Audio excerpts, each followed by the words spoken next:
나의 힘이 되신 여호와여. 샬롬. 사랑하는 영락교회 성도 여러분, 지난 하루도 주님 은혜 안에서 평안한 하루 보내셨나요? 오늘은 2024년 1월 마지막 31일 수요일 아침입니다. 엊그제 월요일부터 기온이 많이 올라서인지 이른 봄 같은 포근함이 느껴지는 하루하루였던 것 같습니다. 개인적인 바람은 겨울이 속히 지나고 따뜻한 봄이 빨리 왔으면 좋겠는데 성도님들은 어떠신지요? 아무튼 이런 바람과 함께 오늘 이 아침에도 변함없이 하나님이 우리에게 허락하신 말씀을 묵상하며 아침 경건의 시간을 시작하도록 하겠습니다. 오늘 이 아침에 함께 부르실 찬송은 찬송가 429장 세상 모든 풍파 너를 흔들어입니다. 다 함께 찬송하시겠습니다.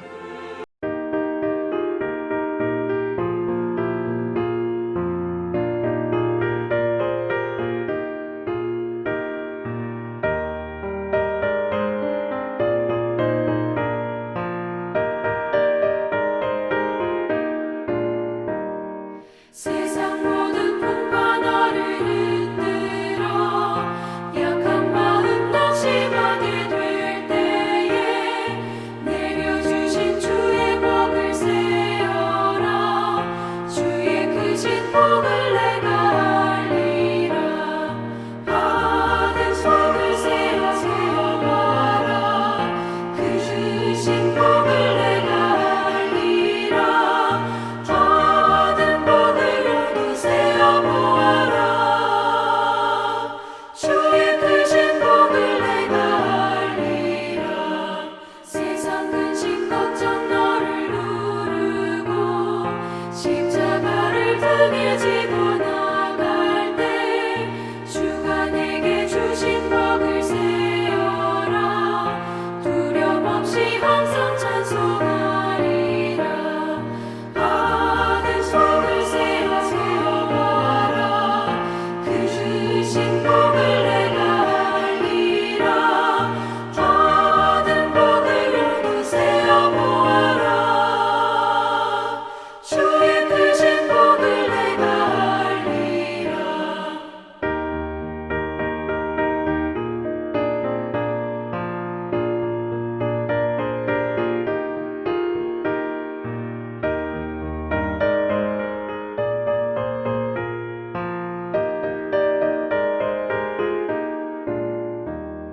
세상 권세 너의 앞길 막을 때 주만 믿고 낙심하지 말아라.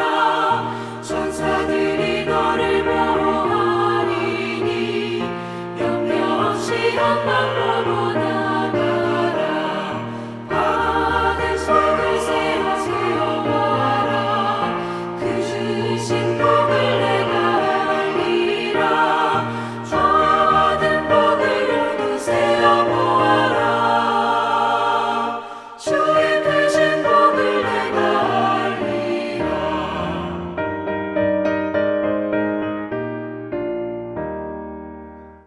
사랑과 은혜가 충만하신 하나님 아버지, 목마른 사슴이 시냇물을 찾아 헤매임같이 오늘도 우리의 영육이 주님의 말씀을 사모하고 갈급하여 주님의 말씀 앞에 엎드려 영생하도록 샘솟는 생명의 말씀을 묵상하기 원합니다.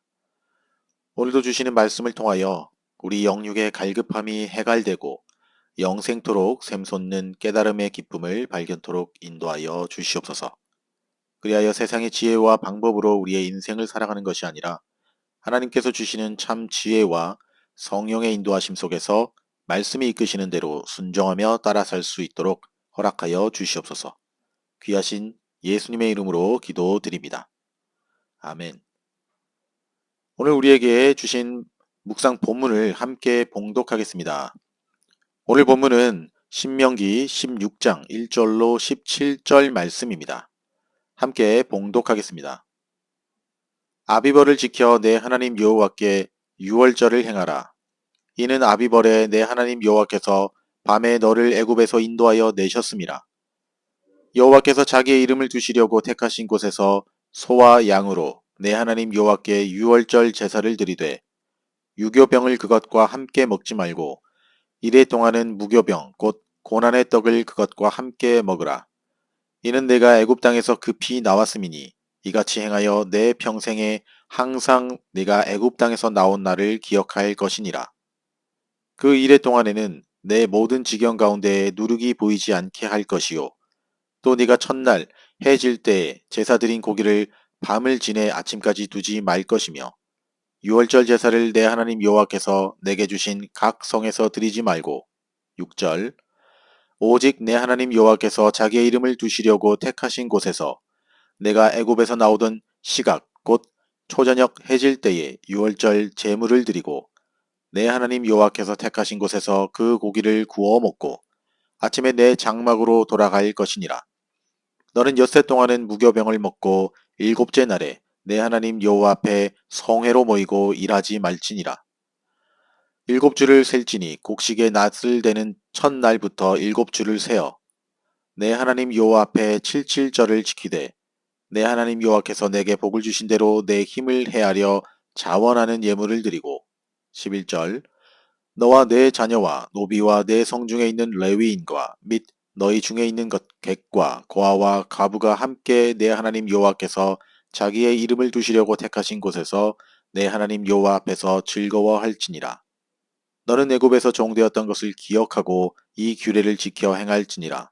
너희 타작마당과 포도주 틀에 소출을 거두어 드린 후에 이래 동안 초막절을 지킬 것이요. 절기를 지킬 때에는 너와 내 자녀와 노비와 내 성중에 거주하는 레위인과 객과 고아와 과부가 함께 즐거워하되 내 하나님 여호와께서 택하신 곳에서 너는 이래 동안 내 하나님 여호와 앞에서 절기를 지키고 내 하나님 여호와께서 내 모든 소출과 내 손으로 행한 모든 일에 복 주실 것이니 너는 온전히 즐거워할지니라. 16절 너희 가운데 모든 남자는 1년에 3번 곧 무교절과 칠칠절과 초막절에 내 하나님 여호와께서 택하신 곳에서 여호와를 배웁되 빈손으로 여호와를 배웁지 말고 각 사람이 내 하나님 여호와께서 주신 복을 따라 그 힘대로 드릴지니라. 아멘. 이제 오늘 읽은 말씀의 묵상을 함께 나누겠는데요. 먼저 오늘 본문의 핵심 줄거리를 함께 살펴봅시다. 오늘 본문은 이스라엘의 모든 성인 남성들이 매년 중앙 성소에 올라가서 지켜야 할 3대 절기, 곧 유월절 혹은 무교절, 칠칠절 그리고 초막절에 관한 규례를 말씀하고 있습니다. 여기서 유월절은 하나님께서 이스라엘 백성들을 애굽의 노예 생활에서 구원해 내신 출애굽 사건을 기념하기 위한 절기이며 히브리 종교력으로 1월 14일부터 7일간 지켰습니다. 그리고 칠칠절은 보리 수확을 감사하며 지키는 절기로 초실절 이후 7주가 지난 다음 날 지켰습니다. 그렇기 때문에 칠칠절은 오순절과 맥추절로도 불립니다. 또 초막절은 광야에서의 장막 생활과 1년간 모든 결실을 감사하는 절기로 히브리 종교력으로 7월 15일부터 일주일간 지켰으며 흔히 장막절과 수장절로도 불립니다. 한편 여기 언급된 3대 절기 규례는 이미 출애굽기 23장, 34장, 그리고 레위기 23장 등에서 언급된 규례를 재해석한 것으로 일부의 내용을 제외하고는 거의 동일한 내용이 반복되고 있습니다. 여기까지가 간략하게 오늘 본문을 대한 요약이었습니다. 그럼 오늘 본문을 통해 발견한 하나님은 어떤 분인지 함께 나눠 봅시다. 오늘 제가 발견한 하나님은 모든 공급자 되시는 하나님입니다. 오늘 본문 12절을 보시면 너는 애굽에서 종되었던 것을 기억하고 이 규례를 지켜 행할지니라 라고 말씀합니다. 달리 말하면 하나님께서 자신들을 애굽의 종살이에서 구원하여 주심은 물론 애굽에서는 결코 누릴 수 없는 풍성함을 누리게 해주신 그 은혜를 기억하여 하나님께서 주신 칠칠절 규례를 지켜 행하라는 말씀입니다. 이것은 이스라엘 백성들이 하나님의 은혜를 잊지 않고 기억한다면 하나님의 규례를 지킬 것이라는 전제에서 하신 말씀입니다. 그렇습니다. 하나님의 은혜를 아는 사람은 누가 뭐라 하든 어떻게 하든 하나님의 규례를 지키게 되어 있습니다. 부모의 은혜를 아는 자녀가 부모의 말을 거스르며 악을 행함으로 불효를 저지를 수 있을까요? 절대 그럴 수 없을 것입니다. 부모의 권위를 무시하고 자식의 도리를 저버리는 이들은 부모의 은혜를 모르는 것입니다. 성도들의 경우도 이와 같습니다. 즉, 하나님의 은혜를 아는 성도는 하나님의 말씀을 사랑하며 지키는 것입니다. 특별히 우리는 모든 것을 하나님으로부터 받았습니다. 우리가 가진 것 가운데 하나님께 받지 않은 것이 하나도 없다라고 우리는 고백합니다. 모든 것을 다 하나님께서 은혜로 우리에게 주신 것이라는 뜻입니다. 그럼에도 불구하고 어떤 이들은 마치 받지 않은 것처럼 하나님 앞에서 교만하게 행동하며 하나님의 말씀을 거스려 악을 행합니다. 이것은 하나님의 은혜를 모르는 사람이기 때문일 것입니다. 그렇게 사도행전 17장 25절은 우리의 생명과 호흡, 만물을 모두 하나님께서 공급하신다고 말씀합니다. 이는 만민에게 생명과 호흡과 만물을 친히 주시는 자이심이라. 사랑하는 성도 여러분, 하나님은 이 모든 것을 거저 주십니다. 만일 누군가 병원에 가서 산소 마스크를 쓰고 치료를 받게 된다면 어쩌면 상당한 돈을 우리는 지불해야 할 것입니다. 하지만 우리 중에 그 누구도 자신의 생명 유지비나 호흡 사용료를 하나님께 지불하는 사람은 없습니다. 왜냐하면 그분은 이 모든 것을 우리에게 무료로 공급해 주시기 때문입니다. 이뿐 아니라 우리가 일반으로 얻은 구원도 하나님께서 주신 무엇과도 바꿀 수 없는 고귀한 선물입니다.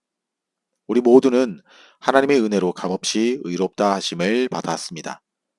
우리 중에 이것을 받을 만한 합당한 일을 한 사람은 아무도 없음에도 하나님께서 우리 모두에게 은혜로 거저 주신 것입니다. 그러므로 우리가 이러한 하나님의 은혜를 안다면 하나님의 말씀에 순종하는 것이 너무나도 지극히 당연한 일입니다. 저와 여러분 모두가 이러한 하나님의 자녀들로 살아가시길 우리 주님의 이름으로 축원합니다. 자, 이제 오늘 묵상 본문이 저와 여러분에게 주시는 교훈과 메시지를 한번 살펴봅시다. 오늘 본문을 통해 주시는 교훈은 예배는 하나님의 말씀대로 드려야 연락된다라는 사실입니다. 본문 5절로 7절을 보시면 유월절 제사를 드릴 때는 각자의 성에서 드리지 말고 하나님께서 그 이름을 두시려고 택하신 곳에서 초저녁 해질녘에 드리라고 말씀합니다. 참으로 이스라엘 백성들은 자신들이 편리한 곳에서 편한 시간에 임의로 유월절 제사를 드릴 수 없었습니다. 그들은 비록 사정이 복잡하고 형편이 어렵더라도 반드시 하나님께서 명하신 장소에서 정해진 시간에 유월절 절기를 지켜야만 했습니다. 그래야만 하나님께 인정받을 수 있었습니다. 마찬가지로 우리가 하나님께 드리는 예배가 연락되도록 하려면 하나님께서 명하신 대로 우리의 예배를 드려야 합니다. 예배라고 모두 동일한 것이 아닙니다. 예배라는 이름으로 행해진 모든 것을 다 하나님께서 기뻐 받으신다라고 생각하는 것은 우리의 착각일 수 있습니다. 제 아무리 예물의 분량이 많고 또 예배 처소를 화려하게 하고 온갖 좋은 시스템을 갖추고 사용한다 하더라도 하나님께서 받지 않으시는 예배는 가치가 없습니다. 가인의 제사가 그 대표적인 예이겠지요. 사람들의 눈에 그럴싸하게 보이고 우리의 마음과 기분에는 만족스러울지 모르지만 어쩌면 그러한 예배를 하나님이 기뻐하지 않는 예배가 될 수 있다라는 것입니다. 과연 우리는 누구를 위한 예배인지 또 누구를 위해 예배를 드리는지 돌아봐야 할 것입니다. 하나님께서는 우리가 예배를 어떻게 드려야 하는지에 관해 가르쳐 주셨습니다. 우리의 예배가 하나님께서 받으시고 기뻐하는 것이 되게 하려면 반드시 이것을 지켜야만 합니다. 요한복음 4장 24절에서 예수님은 하나님은 영이시니 예배하는 자가 영과 진리로 예배할지니라 라고 말씀하셨습니다. 하나님을 예배할 때 좋은 옷, 화려한 옷을 입고 나간다고 하나님이 기뻐하는 것이 아닙니다.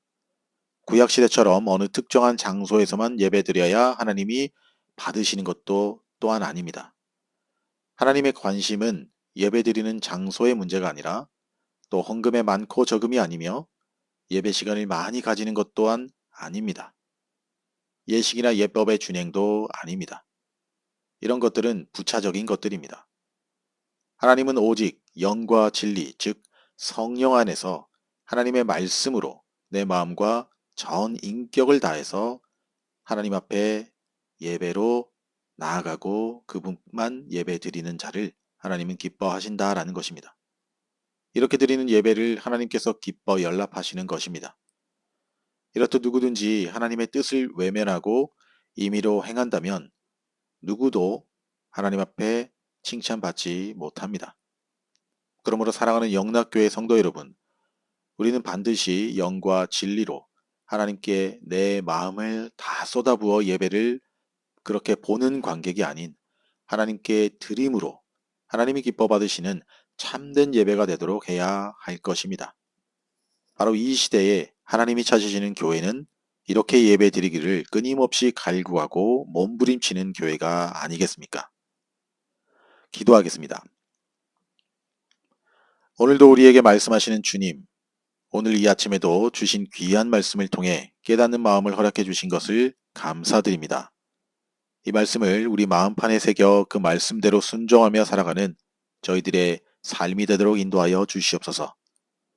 이제는 우리 구주 예수 그리스도의 은혜와 하나님 아버지의 지극하신 사랑하심과 성령님의 감화감동, 위로교통 충만케 하심이 우리의 모든 공급자 되시는 아버지께 영과 진리로서 참되게 예배 드리기를 갈망하며 아침 경건의 시간에 참여한 모든 성도들 머리 위에 이제로부터 영원토록 함께 하옵시기를 간절히 축원하옵나이다.